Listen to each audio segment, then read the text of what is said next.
Let's cut some cardstock with a brand new xTool M2. Why? Because my name is Ashlee and I own and operate a cardstock company named Celebration Warehouse.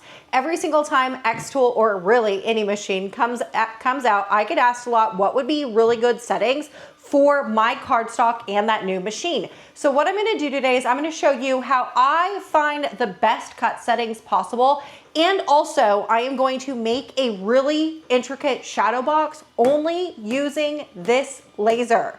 One, to prove to you that you can use cardstock in a laser. Two, to get some really good settings for all of my buyers over on my cardstock shop. And three, I'm going to show you that we are going to do the plain and glitter cardstock that I offer all within this machine. So excited about that. So for today's project, what we're going to do is we are actually going to use a shadow box project that you can find over in Creative Fabrica. The link for that will be in the description of this video. We are also going to need some cardstock for today's project. I have all of my cardstock that we're going to be using, some scraps, some full sheets, that we are going to make a shadow box. You're obviously going to need the xTool M2. I am using a 10-watt laser head. So the settings that I give you for this cardstock or for my plain and my glitter cardstock will be best for the 10-watt. If you have a higher wattage, then what I'm gonna need you to do is refine your settings, and I will show you how to do that here in a second. So just keep in mind that if you have something larger than a 10-watt, then you are gonna need to refine your settings. So first things first, let's head over to the xTool Studio and do a little bit of test cuts before actually doing any type of crafting. Let's go. So over at the xTool Studio, what you want to do is come over here and press New Project. And then what we need to do is make sure that we have some really good cut settings, right? So I love to do some test cuts. And the easiest way to refine any settings within any of the xTool lasers is to simply come over here into Shapes and add in one of these shapes. Let's just add in a rectangle for today. You can create it any size for right now. We are going to change it over here in a second, but just add in any type of rectangle, square shape, whatever you want, okay? What you want to do now is you want to come over here and we want to press cut. The reason why we want to press cut is because we do intend on cutting out cardstock on the laser cutter, right? All right, now what we're going to do is we're going to come up here into unknown material, and I'm going to come over here into paper, and we're just going to select one of these cardstocks, okay? We're not going to use the settings that xTool gives us because we are going to refine them here in a second. But just click on one of these cardstock settings and press apply. So you kind of get like a really good idea of what the settings should be. However, let's go a step further, okay? So we're going to come over here into these four little boxes. It's called the Applications tab. And what you want to do is you want to do this material test array. Now, if it's not up here for you, it is down here. Once you use it, then it'll come up here into your recently used. So you're going to click on that.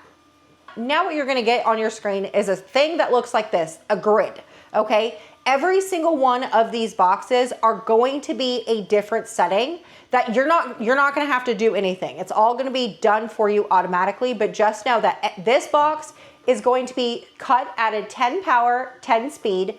This next box will be 33 power, 10 speed, 55 power, 10 speed, and then it goes from 10 to 83, 55, 300. Now, if you wanted to increase your tests that you had, the more squares, the more tests, the more refining, what you can do is you can come over here and increase your columns. And when you increase your columns, you will see that we are going to get more test settings. Okay, then you can also come up here and increase as well. That will give you more test settings, okay? The more you have, the longer it will take, but the more refined your settings will be, okay? So there's not really a good right or wrong answer to this. Sometimes I like to just do 5 by 5 and press done and call it a day. Sometimes I even like to do 10 by 10, okay? Let's just do 10 by 10 for today. Now the great part is once you do this once, if you're going to be using the same cardstock over and over and over again, right? If you're going to be buying my cardstock for years on end, once we do this, you're never going to have to do it again. Okay, the only time that you have to redo a test cut or a test cut grid is when you change your material, because all materials are different. Now, this is kind of where we're gonna pause because we're gonna have to do 2 different cut settings or 2 different material test grids. We're gonna do one for glitter cardstock, one for plain cardstock. The reason for that is because these 2 are very different thicknesses, okay? So you wanna make sure that if there is a variance in thickness, that you also do 2 different things, okay? So I have 10 by 10 on my screen, so I'm gonna press done, and let's just make this smaller so it fits onto our workspace. Our workspace for the xTool M2 is this rectangle right here. Now, I'm going to just cut this piece of silver glitter cardstock to be about the same size as this blue sheet of cardstock, so I can do it all at once, and then we don't have to do it again. So we got this. My machine is turned on. However, now I need to connect to my machine. So I'm gonna come over here and I'm gonna click this connect, and we're gonna connect. All right, I have connected to my machine. So at this point in time, what we want to do is add in the 2 sheets of cardstock that we're gonna do a test cut. I would strongly suggest when you do these test cuts that you just do it on some scraps that you have or something like that, and make it kind of small. You really don't need to waste a whole sheet of cardstock for this, but I'm gonna insert both of these into my xTool M2. All right, so we're gonna add a little bit of tape to the corners of my cardstock just to make sure that it doesn't fly around. Then what I'm gonna do is I'm gonna shut the lid to the xTool M2. Now, when you shut the lid to the xTool M2, what ends up happening is you get this really cool automation process that starts to happen. What it will do is let's just close the lid. What it's doing now is it's gonna take a live reading of what's inside my xTool M2. Then what it's going to do is it's going to do an auto measure. So this is gonna make sure that we have the best cuts possible, okay? You can see on the software now that it is a picture of what is inside here. Now, if you were to open the lid and move the cardstock around, then obviously you're gonna have to take another picture because you moved it around. But this is what is inside right now in the untouched version, okay?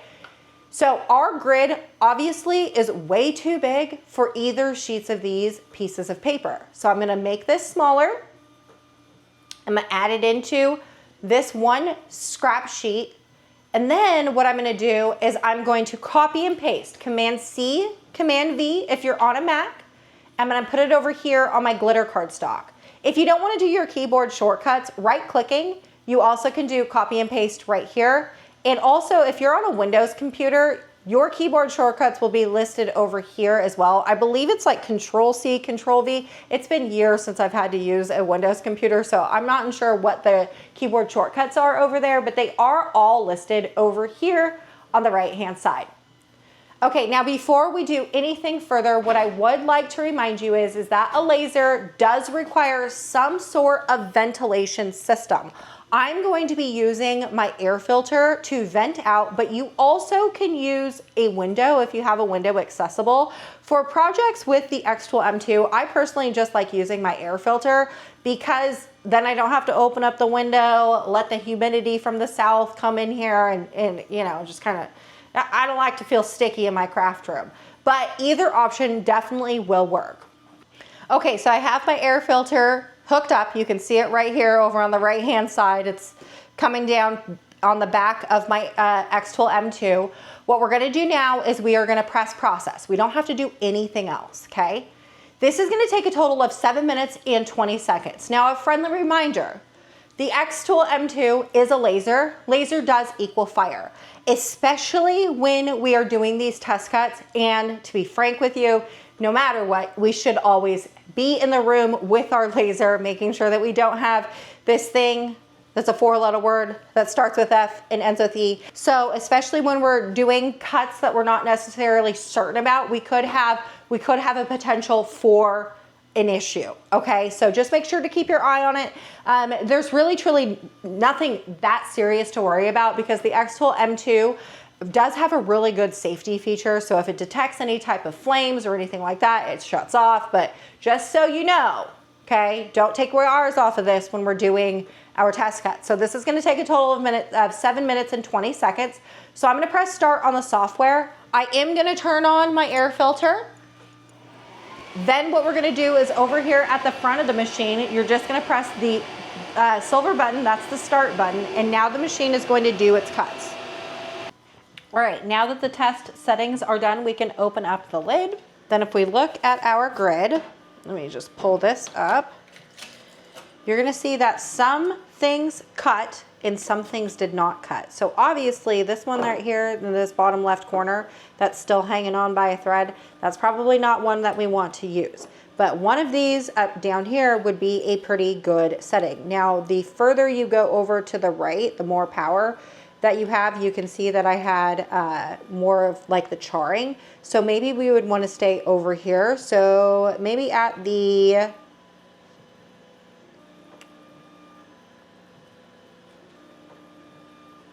let's do 40 power and 10 speed. I think that's pretty good for this one. Obviously, any of these ones down here would be a really good one. All right, and then this one right here is the glitter cardstock. Obviously, you can tell that there wasn't a whole lot of cuts that did happen, but we did have some pretty decent cuts down here.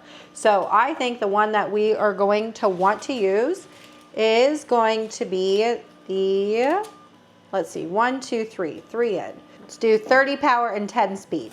And actually, I know I said that 40 power and 10 speed would work really well with this, but you know what? Since this one right here is 30 power and 10 speed, let's just make them the same, okay? So what I'm gonna do now is I got my little portable vacuum cleaner here. I'm gonna suck up all these little pieces that are in here.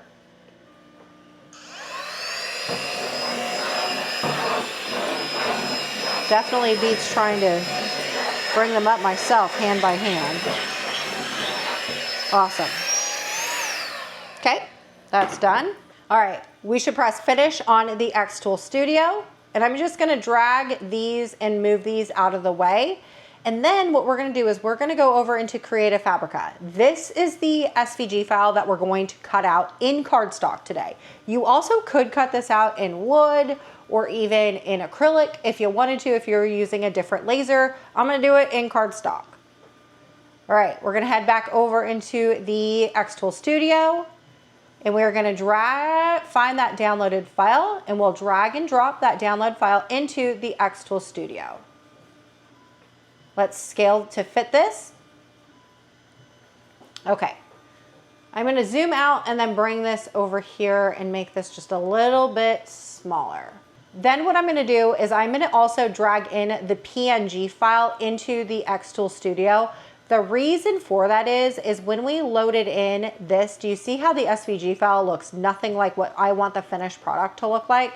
So because of that, I'm just gonna use this PNG file as a reference to what colors we need to be cutting in what layers, okay? So for this, I'm gonna take this, I'm gonna right click, and I'm gonna press ungroup. All right, so when we break this down, this is gonna be in a whole bunch of different layers, right? Each layer is going to be a different color, and we are gonna use the thing on the left as a reference. However, what we need to do is start with the very top layer, which the very top layer is going to be white.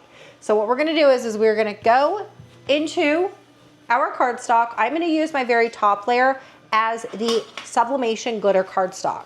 So what I'm gonna do is I'm gonna add this into my xTool. And because my xTool is so large, I can fit multiple layers in there, right? Or multiple sheets of paper. So I'm gonna put the white here and the pink here. The next layer is going to be a darker pink. We'll just do the first two for right now. Doing the same thing that we did earlier, I'm gonna tape down the corners just so it doesn't go flying around on me. There is an inline fan for the xTool, so if you don't have them taped down, or you even could use magnets, then you're gonna have your pieces of paper flying around on you, and you really don't want that. So once we have that done, we are gonna shut the lid, which starts the automation process. Okay, now what I'm gonna do is I'm gonna take all of my layers, and I'm just gonna make sure that it's gonna fit on the smallest piece of paper. So we're gonna take all the layers, we'll resize it to the white cardstock. Now that I have that done, I'm gonna drag it off because I want the top layer right here. That's gonna come onto my white. The next layer is going to be, you can see it right here. All right, that's going to be the pink. So I'm gonna take that, I'm gonna drag it down here. Okay, now I'm gonna select both of these pieces. I'm gonna do cut, and I'm gonna add in the settings that we want. So the settings that we want is 30 power and 10 speed. Okay? Now at that point in time, what we want to do is we want to press process. It's going to take a total of 5 minutes and 21 seconds to get done cutting. But what you want to do is turn on your fan, press start, and then you want to press the top button or the front button on the xTool. That's going to start the cuts. All right, we got some cuts, so we're going to open this up. Take this out. Look at how well that just popped right out and looks amazing. And then here is the white layer. So we are already building our shadow box. Look at how small and thin those cuts are. My gosh, and they look so good. Now, the one thing to note when you are using a laser to cut cardstock is that black line, you can't avoid that. There's nothing you can do to avoid getting that. We do have some really decent settings because there isn't a whole lot of back on, like soot on the back, but that brown marking that you see, it's just inevitable and you can't get rid of that. But look at how teeny tiny those cuts are. Looks amazing. Okay, we're gonna add in the tape to the corners, making sure that it doesn't blow away. Now, I'm not entirely sure that this is any quicker. It probably is a little bit slower to do it here than it is to do it, like, let's say on a Cricut. However, doing really small, intricate, fine details like what we're getting ready to cut is definitely a lot harder to do on a Cricut. So at that point, I probably wouldn't cut a shadow box this small on a Cricut with a cardstock. I mean, don't get me wrong, I fully believe my cardstock is capable of cutting fine, small details. I just don't know if you would want to be that frustrated with a Cricut because it may tear the cardstock. It's just one of those things. I don't know if I would attempt to make this shadow box this small with a Cricut. But I definitely think that you could probably get done cutting a lot sooner than what we have going on here. It's just nice to have, if you only have one craft cutting machine, that you do have the ability to like do all of these really cool projects. That is the great factor of this. All right, we are officially done cutting. Hallelujah. Feels like we took forever to get this done cutting, but you know what? End results of this ended up look absolutely amazing. Look at that.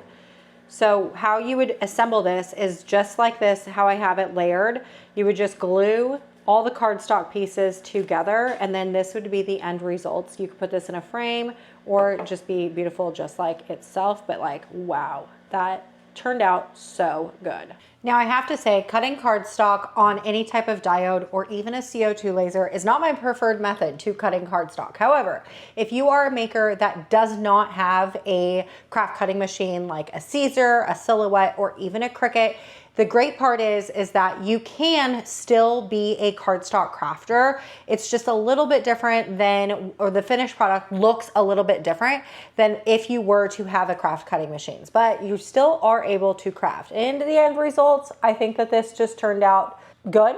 I don't have any problems with it. The edges, again, are a little bit different than what it would look like if you were cutting this out on a Cricut. So there is that. That's probably why it's not my preferred method. But at the end of the day, it still looks absolutely amazing. You put it in a frame, ain't nobody gonna be able to see the sides anyways. All right, y'all, thanks for hanging out with me, and I'll see you next time.